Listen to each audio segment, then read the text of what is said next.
All right. Welcome to this episode of Listen Kristi, where we have a very important question on a very hot topic of conversation. Kristi? Did he do it? Did he do it? We're here to find out, folks. We have pages and pages of documents that Kristi has compiled because she is a research maven, and, it's what she's good at. So, for those of you that don't know, when we're talking about Sean, P. Diddy, Combs, Puff Daddy, all the facts, we have just kind of put together a little biography so we could start this out the right way. Alrighty?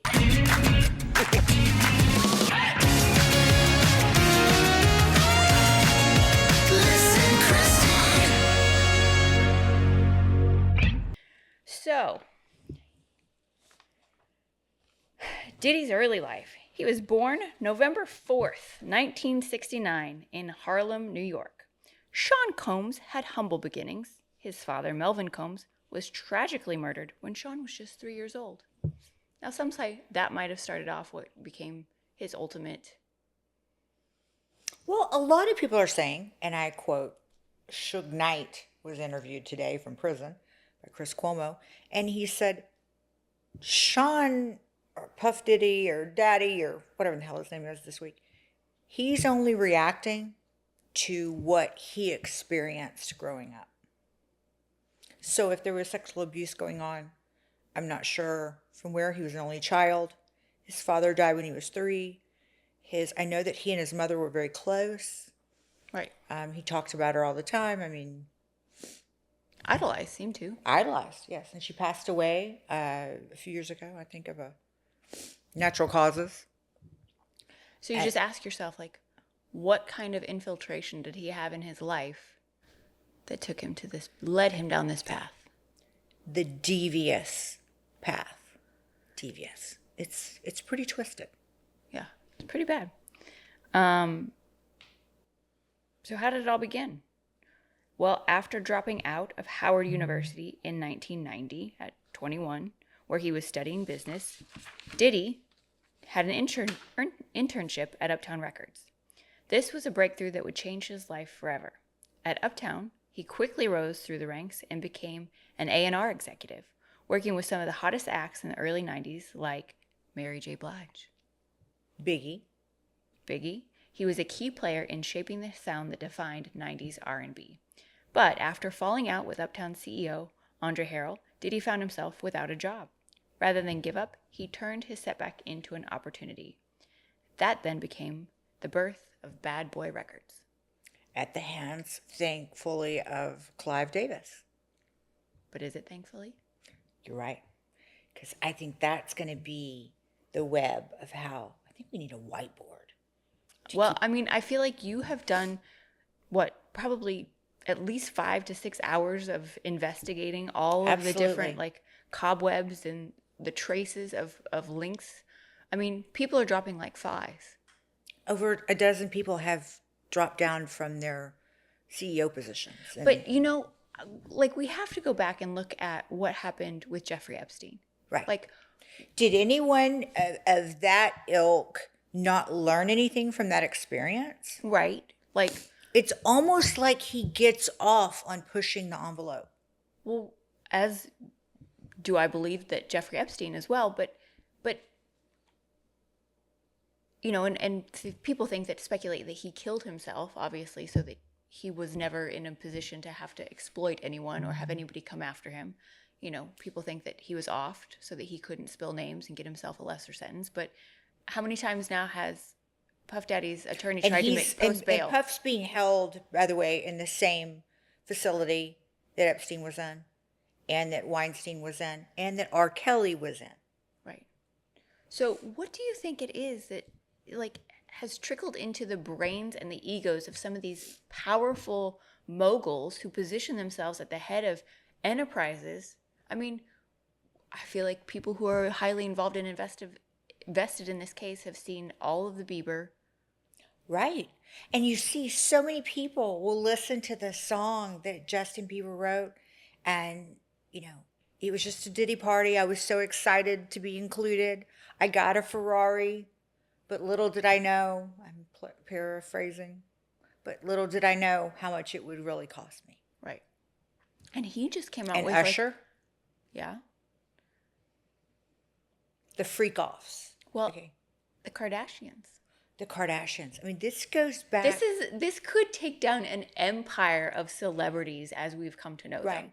Right? Right. It's like pulling off that one thread that your grandma always says, don't touch it because I can fix it. I can fix it. Everything's going to unravel. And you're like, okay, I'm smarter than, and you just pull it because you think nobody's looking. And the next thing you know, that should tell you everything you need to know about this case. And what do you think? He's got nothing to lose at this point. He's facing multiple lifetime sentences. He is never going to see the outside of those cinder block cells again. Agreed. But what do you think took so long? Because this isn't something that he's been doing for just a short period of time. Really? What took so long? It's the government. Well, okay, fair. But I'm not necessarily talking about that. Like, they've obviously been compiling this case for quite some time. Right. Like, there's no way around it. And look, at this point, the feds don't come in just to kind of stir things up, and they have concrete information. At that point, if the feds are raiding you, there's concrete information there. Right.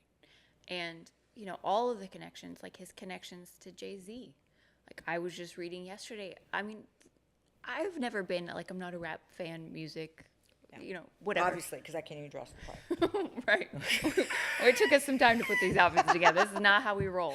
Handmaid's Tale? I mean, I got you covered. but not rap industry. But, like, Rihanna, I had no idea that Jay-Z kept her in a room and at 16 years old and basically was like, there's two ways that you leave this room. You either walk out of the door after you sign a deal with me, or out the window, and by the way, we're on the 29th floor. Right. Like, wait, what? And she said these things. These are not rumors that were being spread. Right. She said, no, I was held in this room. I didn't leave until 3 o'clock in the morning, until after a deal was signed. And you realize as stories begin to be told and people feel like they have the platform to be heard, that they're finally coming out and saying, like, no, I saw the glimpse of the life that I thought that I wanted, and these were the things that I had to do in order to get them, or pay the bills for my family, or, Right. Nobody explains that to them. But, like in Rihanna's case, here is a girl with so much talent. Right. So she just wants to sing. She just wants to perform. And again, it's going to come to light, all the things that, but these, the Puff Daddies had to learn it from somewhere, had to say, it has to go up the chain. It's kind of like in the canine or in the law enforcement side, we say, or they say, that up the chain. In other words, who's the supplier? Right. They want to get the bigger fish. Now, I think Diddy is a big fish, but somebody approved this, conditioned him, showed him this was okay. Well, and in 1993, when Diddy founded Bad Boy Records, which would go on to become one of the most iconic hip-hop labels of all time, there's one of the most significant relationships in his career comes into play. His partnership with Clive Davis, who was the head of Arista Records, who discovered Janis Joplin, Whitney Houston, the Eagles, the Stones. It goes, but you have to keep in mind, I'm guessing on this, but Clive has got to be probably 93, 94 now.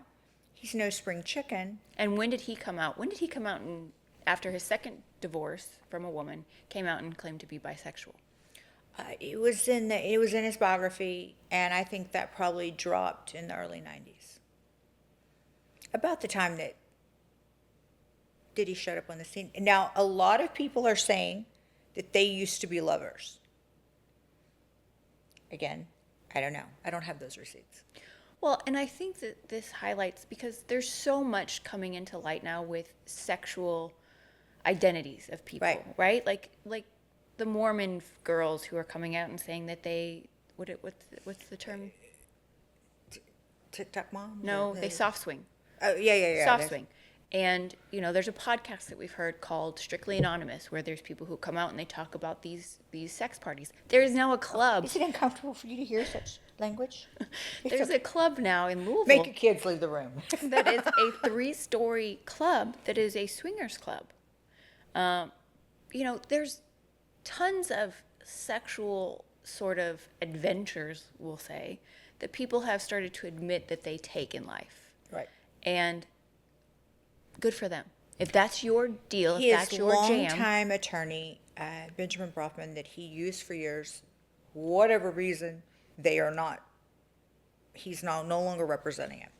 And he has a guy by the name of Mark Agnifilio. I had never heard of him prior, but they interviewed him. Harvey Levin interviewed him from TMZ, and he said, "These are consenting adults engaging in consensual activities. We cannot adopt such a Puritan view that suggests sex is wrong. Otherwise, there wouldn't be any people left on the earth." But he left out one very important Sex trafficking. Children. And drugs. Right. Drugs.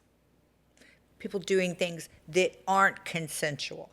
So they ask him, why does your client have 1,000 bottles of baby oil? And he goes, well, I don't know who made up that rumor. And he said, the feds. They're the ones that reported it. Right. And 784 dildos. This wasn't Fox News. Right. Yeah. This isn't for ratings. They probably got their facts straight. Right. And he said, well, there's a Costco by his house in Beverly Hills, and there's one in Miami. So, people buy in bulk. At this point, it's just... At this point, you're in the oil business. Exxon. There's somebody hitting on your back door. There's another independent in town. Because you, sir, have cornered the market. Yeah. I mean, and they just announced earlier today that another request to ask if he could make bail was again denied. And the judge says, don't ask again. Well, because it's not happening. We all know what's going to happen if he does get out. Right. That, his ex-partner, Kim Porter, the mother of his children, deceased. Pneumonia. Then again, no one knew. She was sick. And she had sent a text out to one of her friends prior to saying, please, if something goes wrong, investigate it. Seriously? Yeah. I did not know that. Seriously?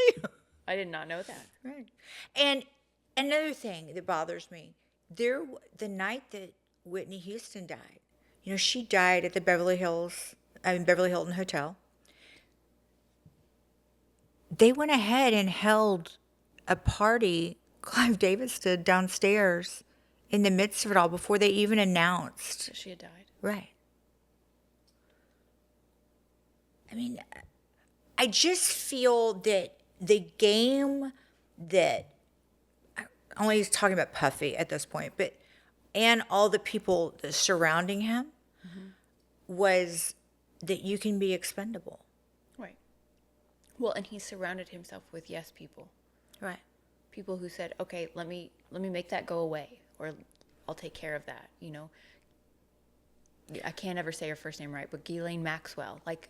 That kind of mentality of, and you ask yourself, are these people also conditioned or groomed to have that kind of mental behavior? But if so, we need to start collectively looking at more people as you shouldn't have the same capacity to navigate through life and get to certain places and certain levels of achievement if you're not held to a higher moral Jeffrey code. Epstein never even went to college. He lied. Well, and look at the corruption that Art Acevedo brought to you out of Miami. Right. Knowing that is Right. kind of where he was centered, and how much corruption was in that law enforcement division. Right. And those are the people who allowed what happened at Jeffrey Epstein's house to go on. They were all paid But off. when everybody's getting paid off under the table, at what point do they say, okay, this is my price for me to turn my head the other way? Right. So you're talking about collectively, Hollywood is about to have a big black hole left where the explosion took place. As it should. Right. It should have happened a long time ago. Because we know we can go back and look at all kinds of records. This was happening in the 40s and the 50s. This has been happening as long as people have had the wealth to do it. Right. As long as people have had the knowledge that a little bit of money and a little bit of blackmail and a little bit of leverage will get them exactly what they want without any consequences. It's time that all that's brought to light.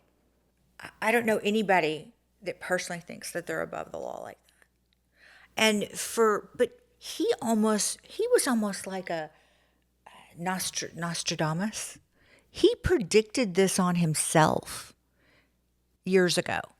He's like, they're going to come after me at my parties because they're jealous. And they get interviews saying people are jealous of me. And what was the interview that he gave where he talked about the parties? And he says, yeah, sometimes you just got to make them sweat, make them a little bit more comfortable, make their clothes want to come off. And what else did he say? Oh, he said you got to lock them in the room. Yeah, you got to lock them in the room. And he sat there like actually committing. Now, apparently there's already issues that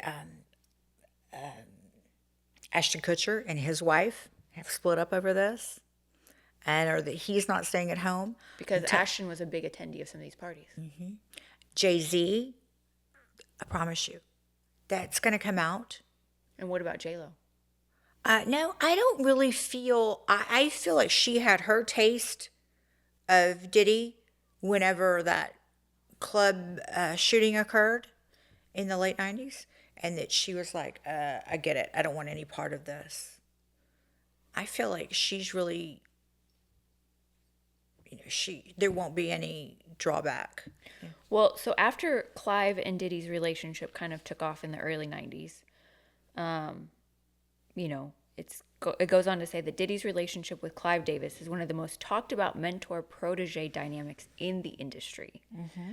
Davis gave Diddy the resources and the freedom to build Bad Boy from the ground up. Together they crafted a sound that defined 90s hip-hop and R&B. Even when Diddy parted ways in 2002. So they had a 10-year working relationship. Absolutely. So all of the things that are starting to come to light about, maybe how Justin Bieber was groomed or, cultivated to become. There is a video that somebody captured, and it's a very uncomfortable, very young Justin Bieber. And he's asking him, why don't you return my phone calls? Why don't you come hang out with me anymore? And he's like, well, I've just been so busy. The kid is obviously uncomfortable. He's sweating. He doesn't want to be put on the spot. Right. But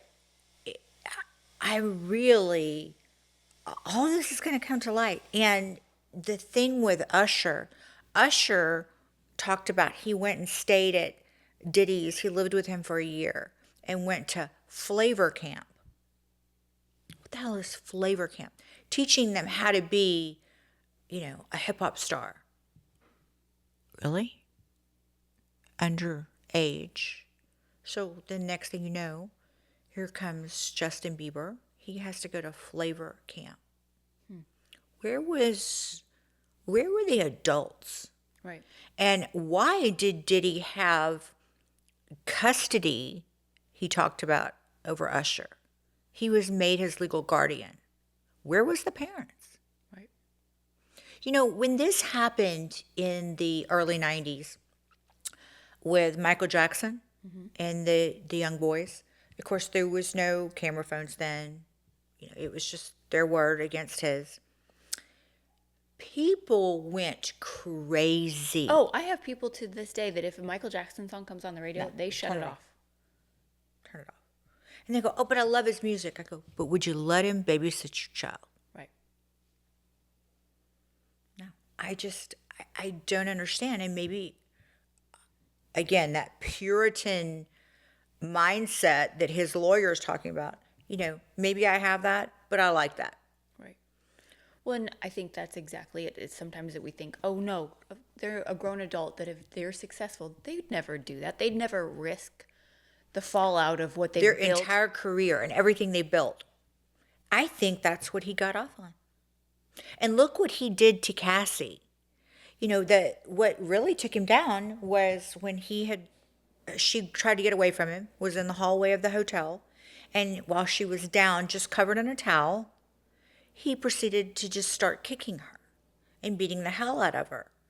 Now, again, you don't think that there's going to be cameras? Right. All right, so do you want to get into some of the Cassie facts of their relationship? Yeah. Because I don't know that much about Cassie. Like, she had a record deal with him. Well, they were in a relationship off and on from 2007 to 2018.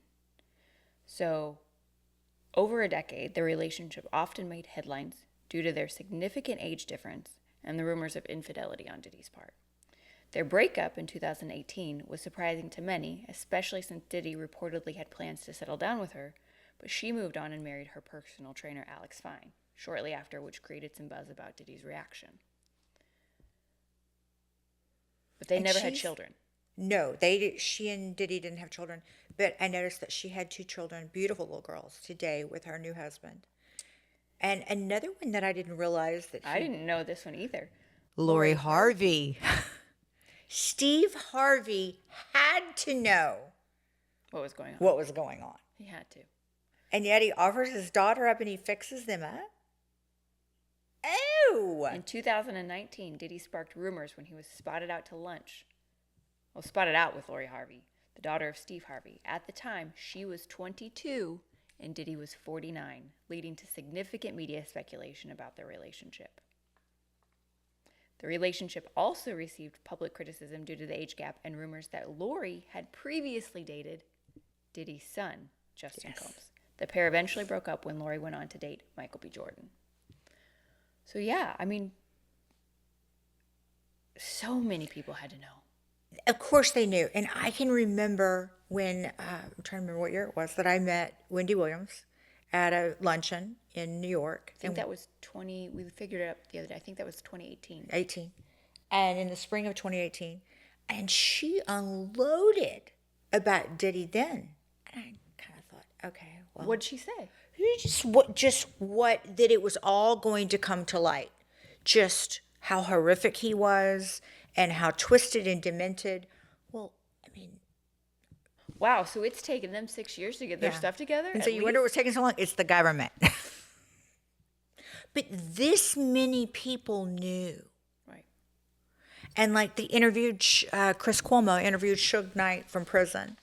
And he's like, of course he's part of all this. Of course.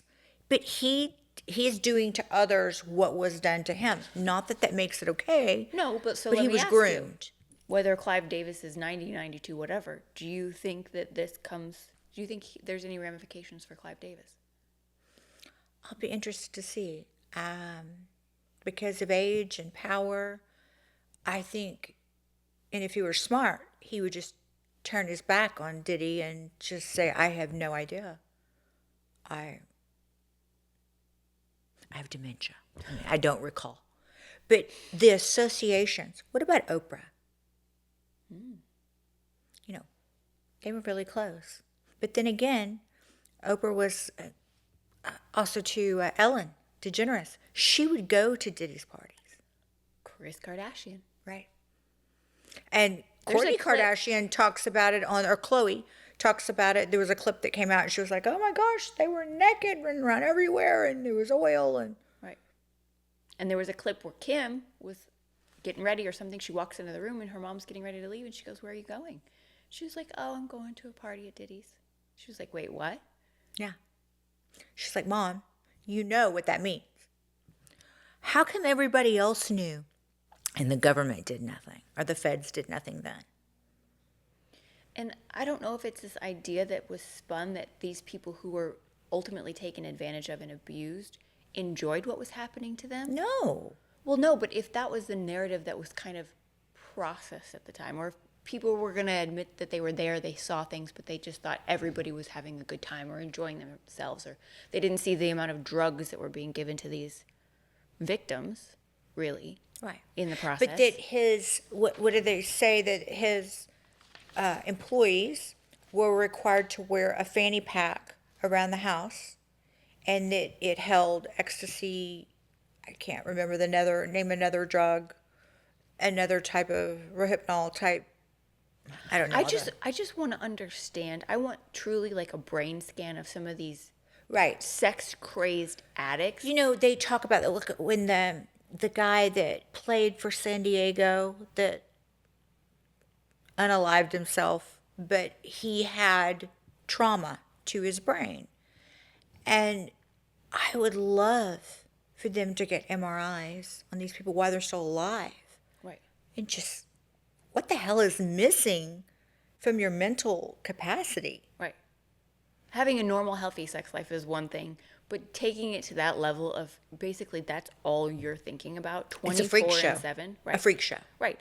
And I honestly think that we've talked about this too, that again, back to this sexual revolution that's happened in the or everywhere really, that now that people are starting to talk about it and become Have you educated. seen the list of the people that attended the parties? No, but while you pull it up, I'll talk about this. But Okay. just, it's one thing to have this idea or this fantasy, or maybe you want to go to a swinger, whatever. But it has to be of age, consenting adults who are doing it without the influence of drugs and alcohol, and so that you can wake up the next morning and feel confident about the decisions you've made. You're not worried about, hey, what if my family gets a tape of what I've done and I get blackmailed? No, they weren't thinking about that. No. Paris Hilton, Kim Kardashian, Howard Stern, Kelly Osbourne, Aretha Franklin, Martha Stewart, Tommy Lee, Pamela Anderson, Regis Philbin, he's dead. Mariah Carey, Jay-Z, Beyonce, and Nick Cannon. I mean, The names that are going to come out from this are going to blow Vera people away. Wang. Okay. Well, what I just understand is, at what point do these people say, well, I thought I was attending a party, and then who was going back? In other words, you can go one time and go, okay, we don't have a lot in common. Right. You know, I need to get out of here. And what did Denzel Washington said, I need to get out of here. This is not my kind of... And he was even interviewed saying that. No, not my kind of party. What the hell? And you know when we first saw this, do you remember? It was about 6 months ago. I watch a lot of different podcasts, but Club Shay Shay, Shannon Sharp, Cat Williams was on there, and he was saying, it's all going to come, the evil's going to come to the light. He said, you wait. He said, I never went to one of those parties. He said, but you just wait. Mark my word, it's all coming to light. Well, and think about all the times that you were told back in the day, whose house were you told never to go to? I was told never to go to, well, he's passed away now, but to Robert Evans' house.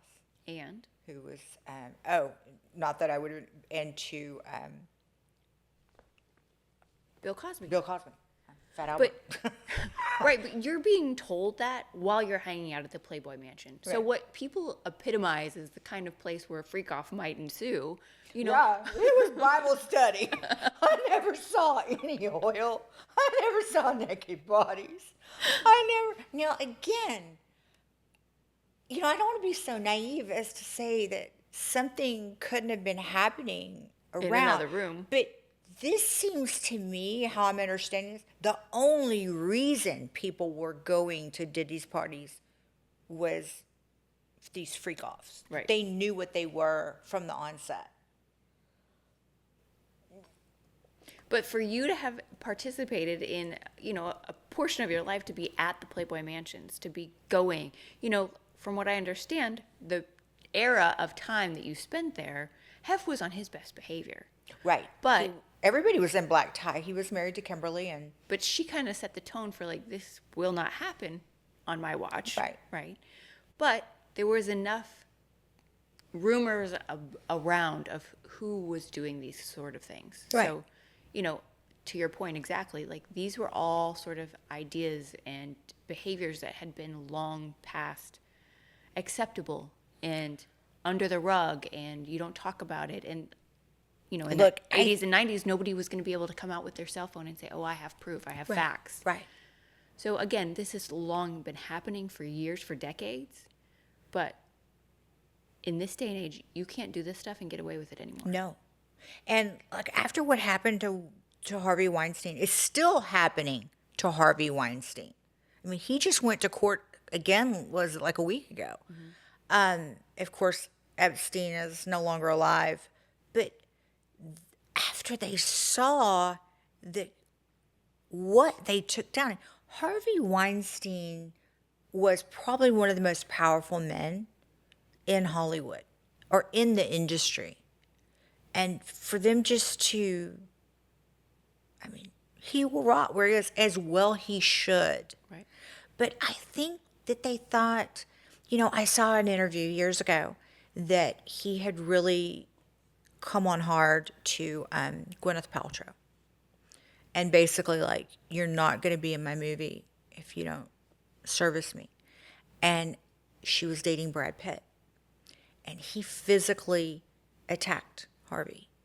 He said, if you ever come at her again, it will be a grave, huge mistake.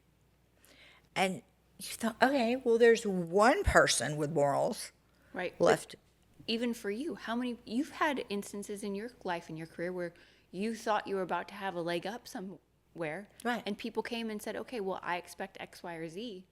If you want.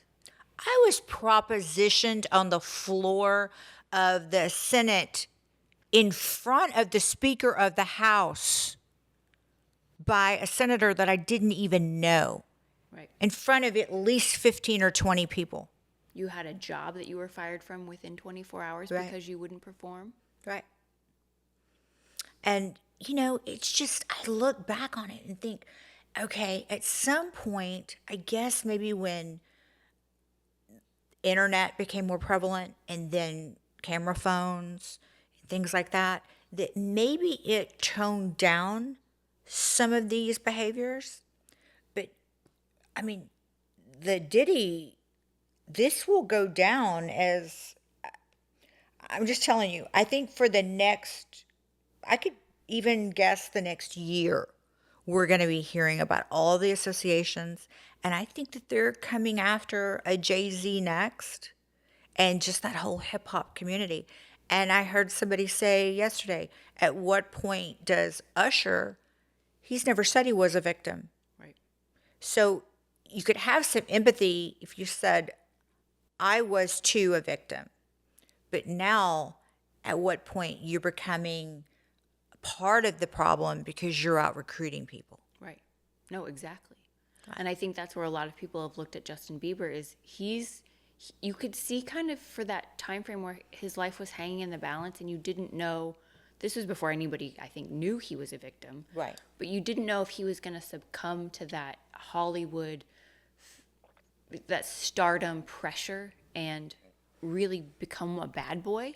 But I think he just released a new album that's like gospel. He just had a baby. Yeah, I mean, he's got married. He has a beautiful wife. And he's somebody that I feel like, hopefully, even despite what happened to him. Well, he's going to have to speak up if they pull him into this, and he's going to have to give a statement eventually. Not to satisfy the press, but because, you know, they're going to pull him into court. And what I think is the wildest thing, and what's, I wondered always how smart.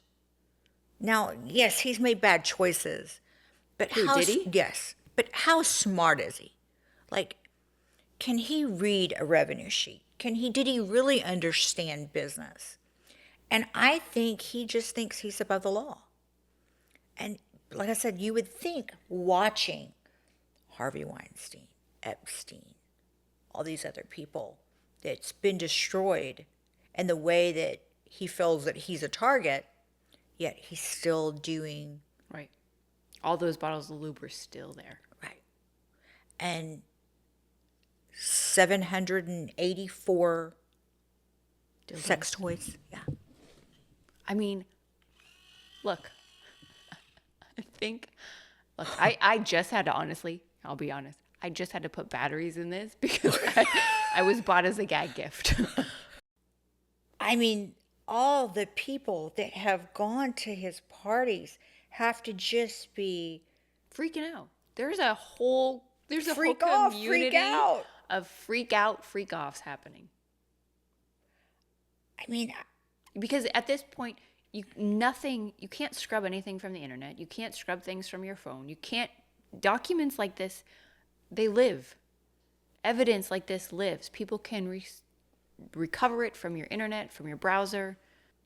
but I mean, so far, the indictments have gone sex trafficking, forced labor, interstate transportation for purposes of prostitution, drug offenses, kidnapping, arson, bribery, obstruction of justice.